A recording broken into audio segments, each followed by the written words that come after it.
Hey Butterfly, can I ask you a few questions? What is your opinion on perfectly manicured lawns versus a wild meadow like this that is unmowed by anything except goats?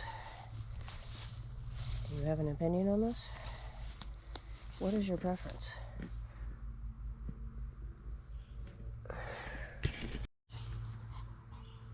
Yeah, I gotta get out my Newcomb's Wildflower Guide and look these up. This chestnut tree is about 9 or 10 years old. I planted like 20 of them out here, and this is the only one I found that actually made it and didn't die off. You can tell the goats have been at it. It's completely devoid of leaves at the bottom till about 5+ feet up in the air, and it's got some dead leaves on it, which is making me wonder what's going on. Did those just not drop off from last year, or is there a problem here? I hope there isn't a problem here. Obviously it would like some friends, but I have to get out of here, so all the chestnuts I'm growing are going elsewhere, either onto the back of this property and or another. This area is the opposite of my people, and I have zero community here to rely on, and it's just not a good spot for me to live full-time at all. It's surrounded by the enemy out here.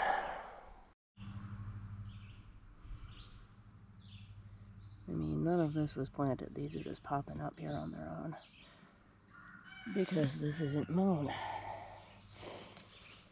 You can hear an obnoxious lawnmower running in the background because my neighbor's an idiot. He should just move to the city or the suburbs if he hates nature and wildlife so much.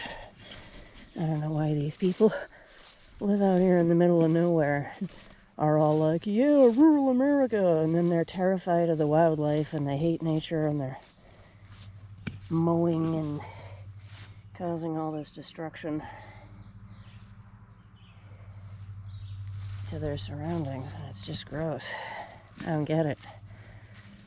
Like, if you want to kill wildlife and mow everything and destroy everything, move back to the city, jerk off. What are you doing out here? Hello, gorgeous swallowtail. Can I ask you a few questions? She's moving too fast. Butterflies are very difficult to interview, it turns out.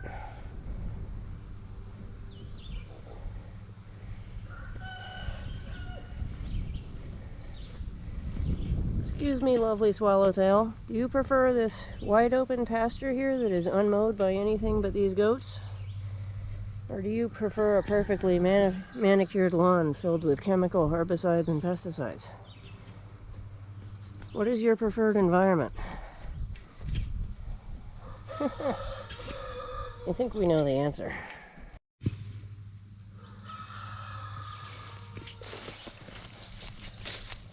Well, I had to bring some other potted cherries down here next to this cherry.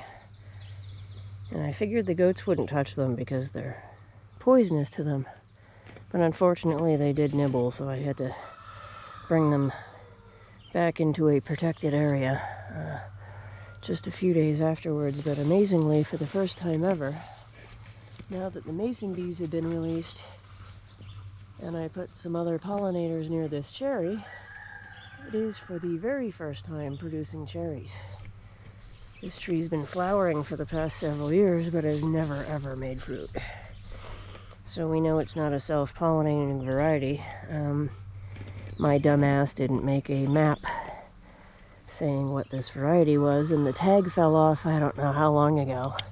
So I'm not actually sure what this is, except that it's absolutely not self-pollinating, so that does narrow it down a little bit. Could be a Kristen cherry.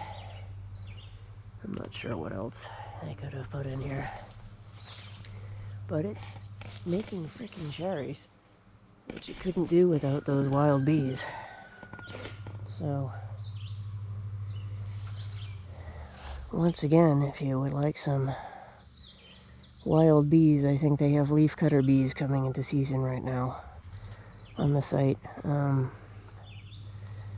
Check the link below and go get yourself some, so you too can have fruit and veggies.